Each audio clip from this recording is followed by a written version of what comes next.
राष्ट्रवादीचे आमदार अमोल मिटकरी आपल्यासोबत आहेत। आमदार साहेब, इंद्रजित सावंतांना धमकी देण्यात आली आणि जी भाषा वापरल्या गेली त्यात महापुरुषांचा म्हणजे छत्रपती शिवाजी महाराजांचा, संभाजी महाराजांचा अपमान केल्याचं प्रथमदर्शनी दिसतंय। ती ऑडिओ क्लिप मी पण ऐकली, त्यावर कारवाई करण्याचे आदेश माननीय मुख्यमंत्र्यांनी दिले, त्याबद्दल त्यांचे आभार मानतो। पण अशी प्रवृत्ती, आता तो कोल्हटकर आहे की आणखी कोणी आहे, जो कोणी असेल त्याची तात्काळ चौकशी करावी। अशा प्रकारची प्रवृत्ती अद्यापही महाराष्ट्रात जिवंत कशी राहू शकते? त्यांच्यावर गुन्हा का दाखल होऊ शकत नाही? राहुल सोलापूरकरवर अद्यापही गुन्हा दाखल झाला नाही। आता हा कोणतरी भामटा त्यांच्या ऑडिओमध्ये बरळलाय।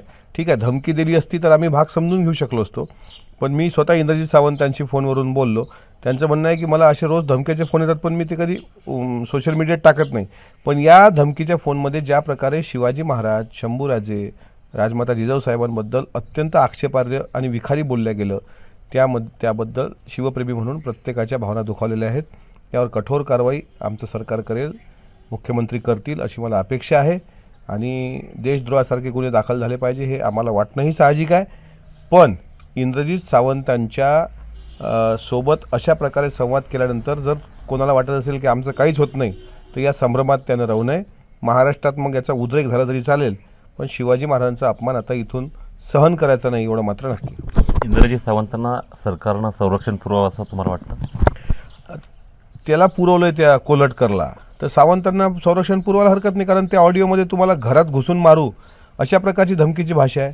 शेवटी नागपूरमध्ये तो राहतो, त्यांनी कोल्हापूरच्या मातीचा इतिहास समजून घेतला पाहिजे। ते काही इतिहास संशोधक जे असतात ते काही अशा धमक्याला भीक घालत नाहीत। पण इंद्रजित सावंतांनाही संरक्षण सरकारने द्यावं, कारण सत्य इतिहास जनतेसमोर मांडल्यानंतर अशा प्रकारे घरात घुसून मारण्याची जर कोणी भाषा करत असेल तर त्यांना सुद्धा संरक्षण आपण पुरवलं पाहिजे। आरोपी तात्काळ जेरबंद केले पाहिजे।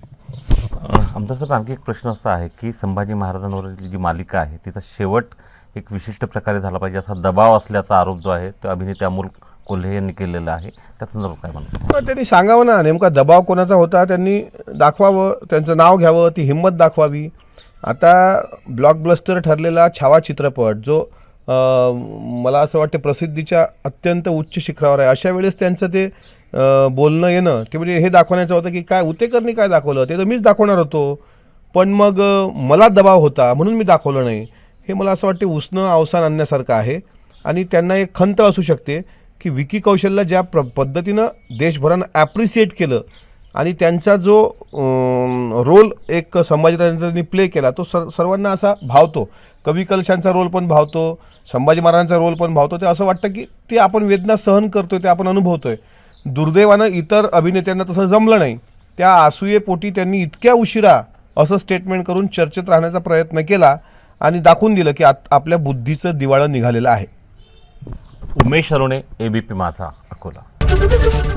एबीपी माझा, उघडा डोळे बघा नीट।